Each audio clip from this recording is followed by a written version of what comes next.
नमस्कार, popular superfast news में आपका स्वागत है। मैं हूं आपके साथ समीक्षा दानिश। आइए बात करते हैं आज की ताजा खबरों पर। दिल्ली के मुख्यमंत्री अरविंद केजरीवाल को प्रवर्तन निदेशालय ने शनिवार को चौथा समन जारी किया। ईडी ने उन्हें दिल्ली आबकारी नीति मामले में पूछताछ के लिए चौथी बार समन जारी किया। ईडी ने दिल्ली के सीएम को 18 जनवरी को दफ्तर में शराब घोटाले मामले में पूछताछ के लिए पेश होने को कहा। अब देखना यह है कि आपके राष्ट्रीय संयोजक चौथी बार पूछताछ में शामिल होते हैं या नहीं। पश्चिम बंगाल की मुख्यमंत्री और तृणमूल कांग्रेस की मुखिया ममता बनर्जी ने कांग्रेस और इंडिया गठबंधन को झटका देते हुए आज होने वाली वर्चुअल बैठक में शामिल होने से इनकार कर दिया। टीएमसी के नेता ने कहा कि सीएम को शनिवार को होने वाली बैठक की जानकारी कुछ ही समय पहले दी गई। उनका एक कार्यक्रम पहले से ही निर्धारित है। इजराइल और हमास की जंग क्षेत्रीय लड़ाई में तब्दील होने जा रही है। हमास के समर्थक हूतियों पर पिछले 2 दिनों से अमेरिका एयर स्ट्राइक कर रहा है। उसने ब्रिटेन के साथ मिलकर दर्जनों बमबारी कर हूती के कई ठिकानों को तबाह कर दिया। शुक्रवार को हमले में हूती के रडार सिस्टम को निशाना बनाया गया, जिसके जरिए वे लाल सागर में मिसाइलें दागते हैं। अमेरिकी राष्ट्रपति जो बाइडेन का रुख स्पष्ट है और साफ कर चुके हैं कि वे लाल सागर में शिपिंग रूट की सुरक्षा चाहते हैं। समाजवादी पार्टी प्रमुख अखिलेश यादव ने अयोध्या में 22 जनवरी को होने वाले प्राण प्रतिष्ठा समारोह में शामिल होने को लेकर एक बार फिर प्रतिक्रिया दी है। उन्होंने बीजेपी पर विपक्ष को अपमानित करने के लिए जानबूझकर प्रोपेगेंडा फैलाने का आरोप लगाया है। सपा प्रमुख ने निमंत्रण के सवाल पर कहा कि भगवान का निमंत्रण कौन देता है? भगवान जिनको बुलाते हैं वे लोग जाते हैं। ये लोग यानी कि बीजेपी राजनीतिक कार्यक्रम करवा रहे हैं।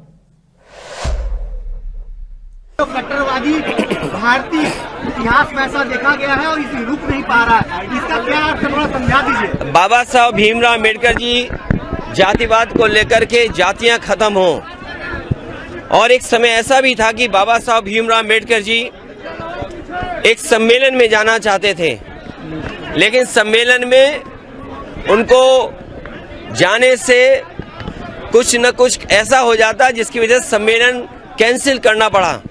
उसके बाद उन्होंने उसी भाषण को अपने ऐसे के रूप में एनिमुलेशन ऑफ कास्ट सबके सामने रखा।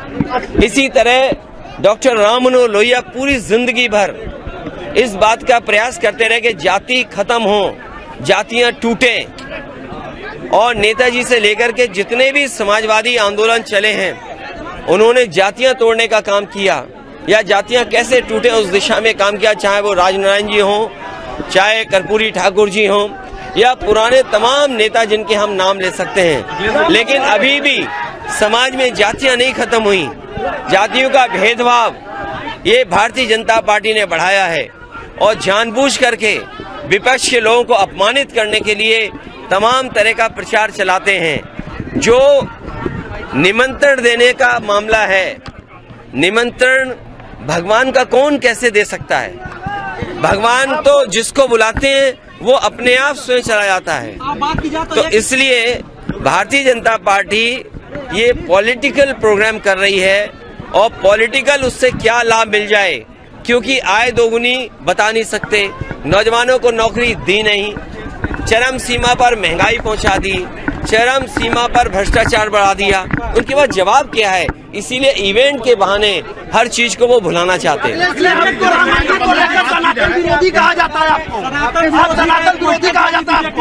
देखिए ऐसा है ए मेरे पत्रकार साथियों, अगर तुम ज्यादा सवाल पूछोगे तो तुम भी सनातन विरोधी हो जाओगे। अरे रुक जाओ, एक मिनट। अरे मेरे पत्रकार साथियों, आप अपनी पत्रकारिता का धर्म निभाना और सनातन और जो हमारी भारतीय परंपराएं हैं, समाजवादी पार्टी, समाजवादी लोग पूरी 100% हिंदू या सनातनी परंपराओं को मानते हैं। लेकिन आज जब हम विवेकानंद जी को याद करें, स्वामी विवेकानंद जी ने पूरी दुनिया में संदेश दिया, और उनका जो शिकागो का भाषण था, उन्होंने क्या कहा कि हमारा जो समाज है वो टॉलरेंट है, हम दुनिया को टॉलरेंस सिखाते हैं। हमने हर एक को एक्सेप्ट किया है, जो भी हमारे भारत में आया हमने उसे एक्सेप्ट किया। तो ये बताइए, सनातन धर्म के जो आरोप लगाते हैं, हम तो पेड़ को पूजते हैं, हवा को पूजते हैं, आग को पूजते हैं, मिट्टी को पूजते हैं, पानी को पूजते हैं, और जितने पेड़ हैं उन सबको पूछते हैं। तो क्या हम सनातनी नहीं है? इसलिए इस बहस में मत पड़िए। बीजेपी के लोग जानबूझ करके, अगर ज्यादा सवाल आप पूछोगे तो आप भी सनातनी नहीं माने जाओगे। दानदाताओं को चंपक कह रहे हैं कि अयोध्या में दान देने वालों के गर्दन काट लिए जाते हैं। अगर कोई आता है अयोध्या में तो उसका गर्दन तक काट लिया जाता है। क्यों? ये कब बात कही? कन्नौज से कुछ लोग इत्र और चांदी का फूल लेके पहुंचे थे। देखिए, ये जो भाषा का इस्तेमाल, तो इसका मतलब वो खुद सनातनी नहीं है। अगर वो गले काटने की बात कर रहे हैं और जिनको संविधान और कानून पे भरोसा नहीं है, वो कभी सनातनी नहीं हो सकते हैं। हम बाबा साहब भीमराव अम्बेडकर जी, डॉक्टर राम मनोहर लोहिया और नेताजी जो संविधान को मानते रहे, संविधान को हम मानते हैं, लोकतंत्र को मानते हैं। जो संविधान मानता है वो इस तरह की भाषा इस्तेमाल नहीं कर सकता। बहुत सारी मूलभूत सुविधाओं की कमी है, सड़क है, बिजली, पानी।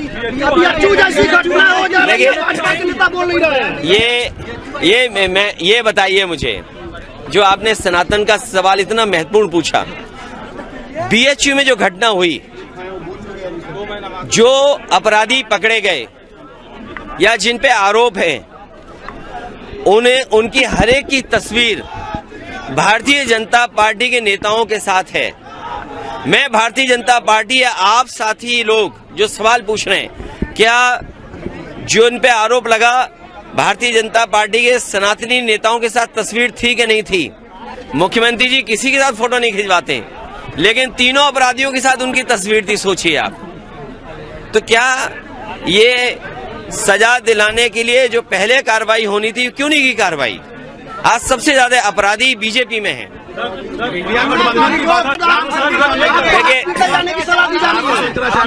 देखिए, अब अगर ये बात आई है तो अगर देश के चारों शंकराचार्य, हम उनको सम्मान की दृष्टि से देखते हैं, वो हमारे धर्म के अगवा हैं। उन्हीं से बहुत सारी परंपराओं, बहुत सारे धर्म की जानकारी हमें मिलती है।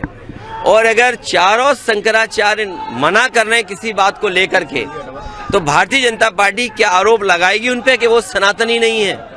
जो आरोप विपक्ष के नेताओं पे लगा रहे हैं, इनका बस चले तो हमारे जो पूजनीय, सम्मानित जो शंकराचार्य जी हैं, उन पे भी आरोप लगा सकते हैं। जब भगवान बुलाएंगे, जब श्री राम भगवान बुलाएंगे। और एक मिनट, ये जो सुविधाओं को लेकर के आपने कहा, आज सर्वे आया है कि कूड़े में, सफाई में शहर कहाँ पहुंच गए। लखनऊ तो बहुत नीचे गिर गया। मुझे नहीं लगता, आंकड़ों में तो बनारस हो सकता ऊपर नीचे दिखाई दे रहा हो, लेकिन सच्चाई में जमीन पर देखोगे, सबसे ज्यादा गंदगी आपको दिखाई देगी, सबसे ज्यादा जानवर आपको दिखाई देंगे। जिस माँ गंगा को साफ करने के लिए पूजा की गई, संकल्प लिया गया, आह्वान किया गया, माँ गंगा वैसी की वैसी हैं। जो बुनियादी सुविधाएं, ट्रैफिक का इंतजाम, लोगों का आना जाना आसान होना, समय पे चीजें मिल जाना, चाहे वो बिजली हो, चाहे वो हमारा पानी का इंतजाम हो। बताओ आप 10 साल में और लखनऊ की सरकार के जो 7 साल पूरे होने जा रहे हैं, क्या सुविधाएं बनारस को मिली हैं। और बनारस तो स्मार्ट सिटी में माना जाता है। स्मार्ट सिटी में जनता आकलन करे कि पिछले 10 साल में स्मार्ट सिटी कितना आगे बढ़ा है। अयोध्या राम मंदिर पर उद्धव ठाकरे का कहना है कि राम मंदिर का निर्माण मेरे पिता का भी सपना था। आज मंदिर का निर्माण हो रहा है, ये खुशी के क्षण है। शंकराचार्य से विचार विमर्श करना चाहिए था। 22 जनवरी को गोदावरी नदी के तट पर हम आरती करेंगे। मैं कोई पंडित नहीं हूं, मैं भक्त जरूर हूं, लेकिन देशभक्त हूं, अंधभक्त नहीं हूं। और अंधभक्त हो तो मैं देशभक्त हूं, देश का अंधभक्त हूं। शास्त्र में मैं नहीं जाना चाहता। राम मंदिर होना चाहिए, मेरे पिताजी की भी इच्छा थी, हमारी सबकी है, आपकी भी है, और राम मंदिर का निर्माण होने जा रहा है। आनंद का क्षण है, तो खुशी तो मनानी चाहिए, लेकिन शास्त्र में क्या लिखा है और उसके अनुसार कैसे होना चाहिए, एक सलाह मशवरा होनी चाहिए, सलाह मशवरा होनी चाहिए। और मैं मानता हूं जो भी जिसने किसी ने ये मुहूर्त या तारीख तय की होगी, तो उन्होंने जो पंडित है उनके साथ सलाह मशवरा की होगी। अन्यथा शंकराचार्य जी, जिसको हम मानते हैं, शंकराचार्य मानते हैं, उनकी सलाह लेने की आवश्यकता थी और आज भी अगर हो सके तो लेनी चाहिए। उसमें कमी, इसमें कोई ऐसी बात नहीं है। अहंकार की क्यों है बात? अगर कुछ अच्छी बात करने जा रहे हैं तो सब कुछ अच्छा होना चाहिए। खैर, वो तो बात शास्त्र की रही, उसमें मैं नहीं जाना चाहता। जैसे मैंने कहा, मैं कोई पंडित नहीं हूं, मैं तो राम भक्त हूं, देशभक्त हूं, और राम मंदिर होने जा रहा है। उस वक्त तो दिवाली मनाई जानी चाहिए, और इसलिए तो हम राम मंदिर में जा रहे हैं। शाम को गोदावरी के किनारे पर हम आरती भी कर रहे हैं। सिर्फ दिवाली मनाने की बात प्रधानमंत्री कर रहे हैं, उसके बाद मराठी में जो कहते हैं दिवाड़, उसके ऊपर भी बाद में चर्चा होनी चाहिए। वो चर्चा चाहे आप चाय पे करो, कॉफी पे करो, लस्सी पे करो, ढोकले पे करो, सेव फाफड़ा पे करो, फरसाण पे करो, मुझे कोई एतराज नहीं। पश्चिम बंगाल में यूपी के 3 साधुओं के साथ मारपीट का मामला सामने आया है। बताया जा रहा है कि स्थानीय लोगों ने उन्हें अपहरण करने वाला समझ लिया था, जिसके बाद भीड़ ने साधुओं पर हमला कर दिया। घटना की जानकारी मिलते ही पुलिस ने मौके पर पहुंचकर साधुओं को भीड़ से बचाकर नजदीकी पुलिस स्टेशन में पहुंचा दिया। इस मामले में 12 लोगों को गिरफ्तार किया गया है। केंद्रीय मंत्री अनुराग ठाकुर ने सीधे तौर पर मुख्यमंत्री ममता बनर्जी पर हमला बोला है। उन्होंने पूछा कि आखिरकार बंगाल में ये माहौल क्यों है। उन्होंने मुख्यमंत्री ममता बनर्जी पर तुष्टीकरण का आरोप भी लगाया और कानून व्यवस्था पर भी सवाल खड़ा किया है। गौरतलब है कि इस मामले में अब तक 12 लोगों को गिरफ्तार किया जा चुका है। बंगाल में कानून व्यवस्था चरमरा गई है। जो जनता की भलाई के लिए पैसा आता है, उसकी पाई पाई को खाने का पक्का इंतजाम किया जाता है। कट मनी के नाम से मशहूर यहाँ के नेता और यहाँ की सरकार हो गई है। गरीबों की भलाई के लिए जो पैसा केंद्र से आता है, उसमें भी कमीशन खाने का हर संभव प्रयास किया जाता है। भ्रष्टाचार चरम सीमा पर है। अगर भ्रष्टाचारियों के खिलाफ कार्रवाई की जाए तो ईडी की टीम पर भी पथराव, मारपीट, सिर फोड़ने का काम होता है। आखिरकार देश का पैसा, देश की जनता का पैसा, अगर उसका हिसाब लेने का नाम आए तो भ्रष्टाचारियों को संरक्षण देने का काम, शेल्टर देने का काम पश्चिम बंगाल की सरकार क्यों करती है? अब सवाल ये खड़ा होता है कि क्या यहाँ की माननीय मुख्यमंत्री ममता बनर्जी जी, क्या उनकी पकड़ अपने मंत्रियों, अपने सांसदों, अपने विधायकों पर नहीं? क्या लूट की खुली छूट ये उन्होंने दे रखी है कि इनके लोग इनकी सुनते नहीं? अगर लूटने वालों के खिलाफ कार्रवाई की जाए तो उन्हीं अधिकारियों के खिलाफ इनके गुंडे, इनके अधिकारी, इनके कार्यकर्ता टूट पड़ते हैं, मारते हैं। ये देश में कहीं नहीं होता, पश्चिम बंगाल में होता है। ये कैसी परिस्थिति खड़ी हो गई? लॉ एंड ऑर्डर की एक भयंकर समस्या यहां पर है, जिसका बार बार उदाहरण देखने को मिलता है। पिछले कल देश ने राष्ट्रीय युवा दिवस मनाया। देश में कम से कम 20,000 स्थानों पर लाखों युवाओं ने स्वामी विवेकानंद जी के जन्म दिवस पर राष्ट्रीय युवा दिवस मनाया। उनसे प्रेरणा स्रोत है हम सब। प्रधानमंत्री जी स्वयं नासिक गए थे, लाखों युवाओं को वहां से संबोधित किया, लेकिन पश्चिम बंगाल के युवाओं को राष्ट्रीय युवा दिवस में शामिल होने की अनुमति क्या नहीं मिलती? यहाँ के विपक्षी पार्टियों के इंडिया गठबंधन के बीच लोकसभा चुनाव को लेकर सीट शेयरिंग पर मंथन जारी है। इसी बीच कांग्रेस पार्टी और आम आदमी पार्टी ने शुक्रवार को साथ में बैठक की। इस मीटिंग में आप की तरफ से 4 नेता पहुंचे। इनमें आम आदमी पार्टी की तरफ से राघव चड्ढा, संदीप पाठक, सौरभ भारद्वाज और आतिशी शामिल रहे। क्रिकेट मैच की तरह बॉल बाय बॉल कमेंट्री नहीं हो सकती। बहुत अच्छी बातचीत चल रही है। सलमान खुर्शीद जी ने आपसे विस्तार से चर्चा करी है। जब कुछ बताने लायक होगा आपसे फिर विस्तार से चर्चा करेंगे। क्रिकेट मैच की तरह बॉल बाय बॉल कमेंट्री नहीं हो सकती। बहुत अच्छी बातचीत चल रही है। सलमान खुर्शीद जी ने आपसे विस्तार से चर्चा करी है। जब कुछ बताने लायक होगा आपसे फिर। अपने 4 साल के बेटे की हत्या के आरोप में सूचना सेठ को पकड़वाने में cab driver Roy John D'Souza ने गोवा पुलिस की मदद की। सूचना को ड्राइवर पर शक न हो इसके लिए डिसूजा ने पुलिस की स्थानीय भाषा कोंकणी में बात की। नजदीकी पुलिस स्टेशन को ढूंढने के लिए ज्यादा समय चाहिए था, इसके लिए डिसूजा ने वॉशरूम ब्रेक के बहाने बनाए। पहले फ़ोन आया 11 सवा 11 के बीच में रात को, और मुझे बोला कि एक अर्जेंटली किसी को बेंगलोर ड्रॉप करना है। विदिन 2 मिनट्स वो आ गई बाहर, और बाहर आने के बाद मुझे बोली कि मेरा बैग रिसेप्शन पे है, वो थोड़ा लेके आओ। मैं वो उठाया तो मुझे बहुत हैवी लगा बैग। मैं वापस गाड़ी में आया और मैडम को बोला कि मैडम देखो 4-5 घंटा तो जाने वाला है, और आप क्या करोगे, मुझे आपको चाहिए तो मैं आपको होटल में एयरपोर्ट पे ड्रॉप कर दूँ। तो वो बोली कि नहीं, इसकी ज़रूरत नहीं है, जितना टाइम लगता है लगने दो, लेकिन हम लोग बाय रोड ही जाएंगे करके। मिलने के बाद मैंने सुना कि इंस्पेक्टर ने उनको पूछा कि ये क्या आपका बेटा है, तो उनका जवाब हाँ था। होटल से पहले फ़ोन आया 11 सवा 11 के बीच में रात को, और मुझे बोला कि एक अर्जेंटली किसी को बेंगलोर ड्रॉप करना है। तो मैंने बोला ठीक है, मैंने अपना फेयर वगैरह सब बता दिया, और विदिन 5 मिनट्स उन्होंने कंफर्म कर दिया। जो होटल रिसेप्शन वाले थे उन्होंने कंफर्म कर दिया, और 12:30 बजे पिकअप टाइमिंग फिक्स हो गया, रात के 12:30 बजे। तो सिंस मुझे अर्जेंट बोला था तो मैंने मेरे साथ एक स्पेयर ड्राइवर लिया, और हम लोग होटल के लिए निकल गए। 12:30 बजे शार्प हम लोग होटल में पहुँचे, और फिर मैडम को कॉल किया मैंने। उनका नंबर मुझे वो रिसेप्शन वाले ने दिया था, और उनसे बात किया मैंने, और बोला कि हम लोग ऑलरेडी पहुँच गए। तो विदिन 2 मिनट्स वो आ गई बाहर, और बाहर आने के बाद मुझे बोली कि मेरा बैग रिसेप्शन पे है, वो थोड़ा लेके आओ। मैंने बोला ठीक है। मैं गया रिसेप्शन के पास और देखा कि उनका बैग है, एक मीडियम साइज ट्रॉली, और मैं वो उठाया तो मुझे बहुत हैवी लगा bag, unusually heavy for a single customer ऐसा लगा।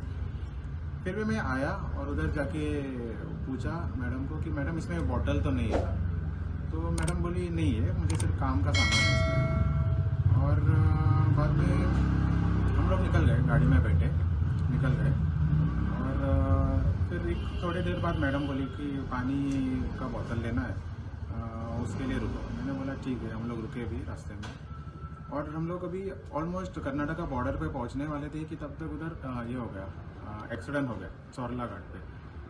चौरला घाट पे एक्सीडेंट हुआ, तो मैं गाड़ी से उतरा, उधर पुलिस वगैरह थी।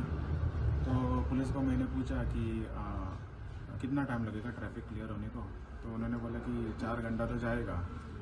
तो मैं वापस गाड़ी में आया और मैडम को बोला कि मैडम देखो 4-5 घंटा तो जाने वाला है, और आप क्या करोगे, मुझे आपको चाहिए तो मैं आपको होटल में एयरपोर्ट पे ड्रॉप करता हूँ, नियरेस्ट एयरपोर्ट पे। गोवा में 2 एयरपोर्ट है, आप फ्लाइट ले लो, आप फ्लाइट चेक भी कर लो।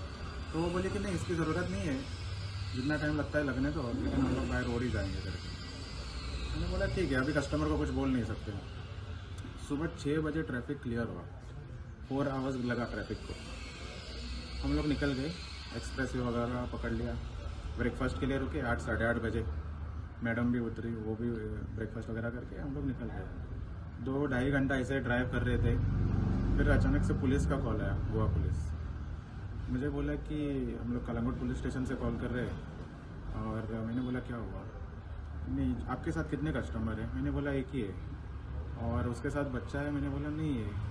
मैंने बोला कि क्या हुआ। नहीं, हम उनके होटल से कॉल आया था, तो होटल के रूम में ब्लड स्टेन्स मिले, तो और उनके साथ बच्चा, उन्होंने बच्चे के साथ चेक इन किया था, लेकिन वो अकेली गई है करके। मैंने बोला हाँ अकेली है वो। फिर मैंने फ़ोन निकाल के मैडम के पास दे दिया कि कोई आपसे बात करना चाहता है। तो मैडम और वो पुलिस बात करने लगे 3-4 मिनट में। फिर पुलिस ने मेरे से बात किया और बोला कि हम तुमको 20-25 मिनट में फिर से कॉल बैक करते। मैंने बोला ठीक है। तो ऐसे ही ड्राइव चालू था, 20-25 मिनट हो गए। फिर पुलिस का फिर से कॉल आया और बोला कि देखो कि हमने उनसे बात किया था कि वो बच्चा किधर है। तो उसने बोला था कि किसी के पास वो बच्चा छोड़ा था, और एड्रेस भी दिया था और फ़ोन नंबर भी दिया था। हाँ, फिर वो एड्रेस भी फेक निकला, फ़ोन नंबर नॉट रीचेबल है। तो ये थोड़ा सस्पिशन रेस करता है और हमको थोड़ा अभी सस्पिशन ऑलमोस्ट ज़्यादा ही लग रहा है। तो मैंने बोला ठीक है, मैं क्या करूँ, तुम एक काम करो, तुम नियरेस्ट पुलिस स्टेशन पे जाके गाड़ी रोको और हमको कॉल करो, या अगर रास्ते में कोई हाईवे पेट्रोल व्हीकल मिलती है तो उधर रोको। मैंने बोला ठीक है।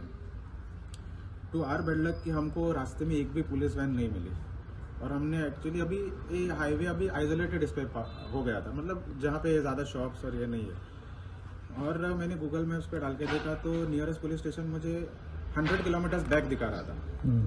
तो यू टर्न लेना तो वाज लाइक इम्पॉसिबल, क्योंकि वो अलार्म रेज करता मैडम को। फिर मैंने ऐसे ही सोचा 2 टोल गेट्स भी निकल गए, लेकिन पुलिस मुझे किधर भी नहीं दिखी। और सेकेंडली उधर कर्नाटका में सारे बोर्ड्स तो कन्नड़ में लिखे, तो कुछ समझ में नहीं आ रहा था कि ये हॉस्पिटल है या पोस्ट ऑफिस है या पुलिस स्टेशन।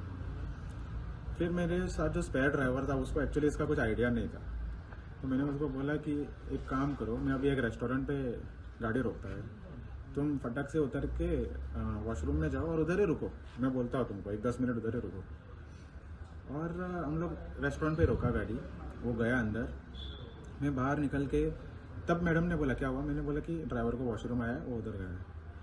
फिर मैं उतरा गाड़ी से, मैं जीपीएस पे देख रहा है, गूगल पे देख रहा है, मुझे कुछ एक भी पुलिस स्टेशन नहीं मिल रहा था। क्या करूँ करके बाद में उधर एक जो गाइड रहता है वॉचमैन, उसके पास गया, उसको पूछा कि आपको हिंदी आती है, हिंदी समझती है? वो बोला हाँ, मुझे प्लीज़ हेल्प करो कि मुझे पुलिस स्टेशन कहाँ पे है नज़दीक का, वो थोड़ा प्लीज़ बता दो। और लकीली वो पुलिस स्टेशन 500 मीटर्स पे ही था।